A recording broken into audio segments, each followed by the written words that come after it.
The Tale of Tom Kitten by Beatrix Potter and read by Ngamoko Nikora. Good morning, dear listeners.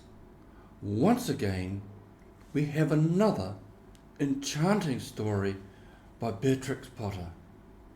The story is about a mother cat and her 3 delightful but naughty little kittens. The mother cat is Mrs. Tabitha Twitchit, and her naughty little kittens are Thomas Kitten, otherwise known as Tom Kitten, Mittens Kitten, and Moppet Kitten. So, dear listeners, without any further ado, let's dive into the story.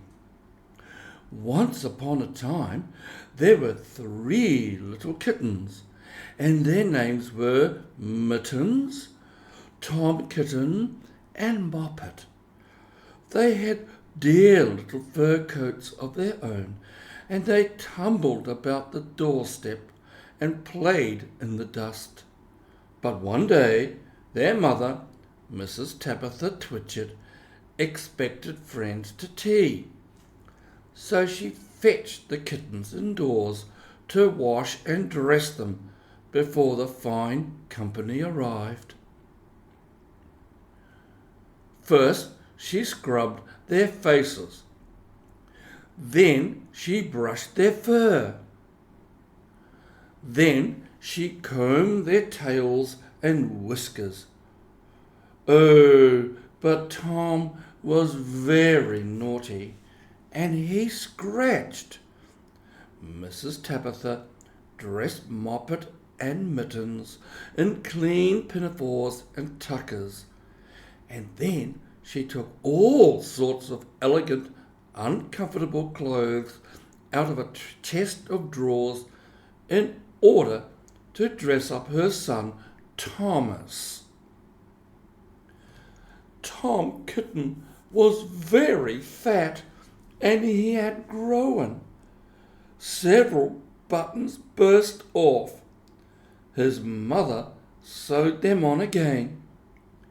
When the 3 kittens were ready, Mrs. Tabitha unwisely turned them out into the garden to be out of the way while she made hot buttered toast.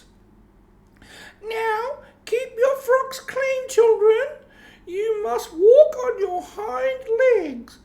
Keep away from the dirty ash pit, and from Sally Henny Penny, and from the pigsty and the puddle ducks." Moppet and Mittens walked down the garden path unsteadily. Presently they trod upon their pinafores and fell on their noses. When they stood up, there were several green smears. "Let us climb up the rockery and sit on the garden wall," said Moppet. They turned their pinafores back to front and went up with a skip and a jump. Moppet's white tucker fell down into the road. Tom Kitten was quite unable to jump when walking upon his hind legs in trousers. He came up the rockery by degrees, breaking the ferns and shedding buttons right and left. He was all in pieces when he reached the top of the wall. Moppet and Mittens tried to pull him together. His hat fell off, and the rest of his buttons burst.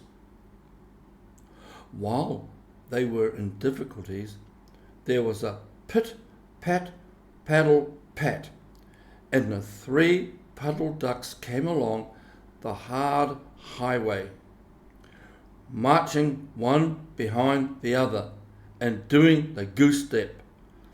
Pit, pat, paddle, pat, pit, pat, waddle, pat. they stopped and stood in a row and looked up at the kittens. They had very small eyes and looked surprised. Then the two duck birds, Rebecca and Jemina Puddle Duck, picked up the hat and tucker and put them on. Mittens laughed so that she fell off the wall. Moppet and Tom descended after her. The pinafores and all the rest of Tom's clothes came off on the way down. "Come, Mr. Drake, Puddle Duck," said Moppet. "Come and help us to dress him. Come and button up Tom." Mr. Drake Puddle Duck advanced in a slow, sideways manner and picked up the various articles. But he put them on himself. They fitted him even worse than Tom Kitten. "It's a very fine morning," said Mr. Drake Puddle Duck. And he and Jemina and Rebecca Puddle Duck set off up the road, keeping step, pit pat, paddle pat, pit pat, waddle pat. Then Tabitha Twitchit came down the garden and found her kittens on the wall with no clothes on. She pulled them off the wall and smacked them and took them back to the house. "My friends will arrive in a minute, and you are not fit to be seen. I am affronted," said Mrs. Tabitha Twitchit. She sent them upstairs, and I am sorry to say she told her friends that they were in bed with the measles, which was not true. Quite the contrary, they were not in bed, not in the least. Somehow there were very extraordinary noises overhead, which disturbed the dignity and repose of the tea party. And I think that some day I shall have to make another, larger book to tell you more about Tom Kitten. As for the puddle ducks, they went into a pond. The clothes all came off directly because there were no buttons. And Mr. Drake Puddle Duck and Jemina and Rebecca have been looking for them ever since. The end.